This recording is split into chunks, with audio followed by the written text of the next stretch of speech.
Bonjour, je m'appelle Benjamin Lubzinski, je suis psychothérapeute et coach et aujourd'hui je vais vous parler de l'accompagnement du deuil. Bien sûr, ça va nous concerner tous à un moment ou à un autre, bien sûr, ça fait partie dans la vie des moments les plus difficiles à vivre. Et il y a toujours un temps incompressible, des étapes que tout le monde connaît lors du deuil. D'abord, une difficulté à accepter que l'être qu'on a aimé ne soit plus là. On va chercher son visage, chercher sa présence partout, se dire dans sa tête c'est pas possible, c'est pas possible.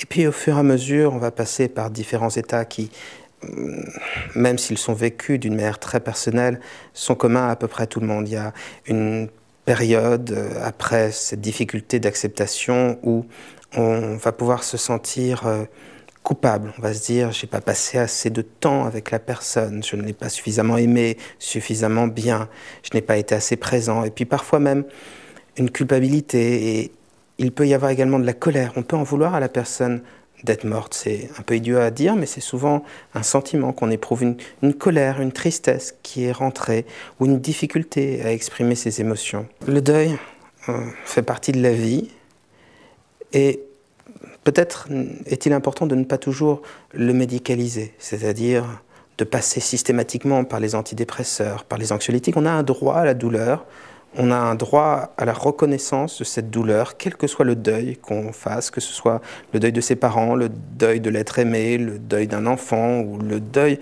peut-être même d'un enfant qu'on portait dans son ventre, qui peut être un deuil tout aussi difficile à vivre que face à quelqu'un de plus âgé. Mais ce qui est dommage à l'heure actuelle, c'est que le deuil n'est plus accompagné. Parfois, on trouve personne à qui parler de son deuil, de sa souffrance. Il n'y a plus de rite qui accompagne le décès d'une personne, plus de rite religieux, on ne voit plus le corps, il n'y a plus un accompagnement, on ne porte plus le deuil, il n'y a pas forcément de mise en bière, parfois le corps disparaît totalement dans le cadre de la crémation. Et donc, faire son deuil à l'heure actuelle est encore plus difficile que cela n'était il y a 50 ans. Et parfois, lorsque le deuil s'éternise, lorsqu'il devient trop difficile, ça peut être important d'aller voir quelqu'un déjà simplement pour en parler, pour pouvoir dire toutes ces choses qu'on n'ose pas exprimer à ses proches parce qu'on veut les préserver. C'est important d'en parler, d'exprimer sa souffrance, peut-être de ritualiser la disparition de la personne aimée. Et puis, même si la thérapie n'enlève pas d'un coup de baguette magique cette souffrance qu'est le deuil, elle permet généralement de raccourcir ce temps de deuil et de le vivre sans culpabilité. Ça, c'est une chose très très importante. Vous trouverez sur le site psy-coach.fr des articles sur le sujet, des vidéos.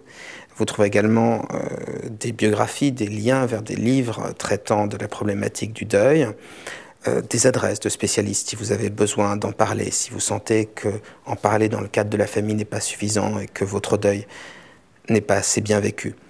Et puis si vous souhaitez nous consulter, vous avez un numéro de téléphone, le 01 42 26 40 27.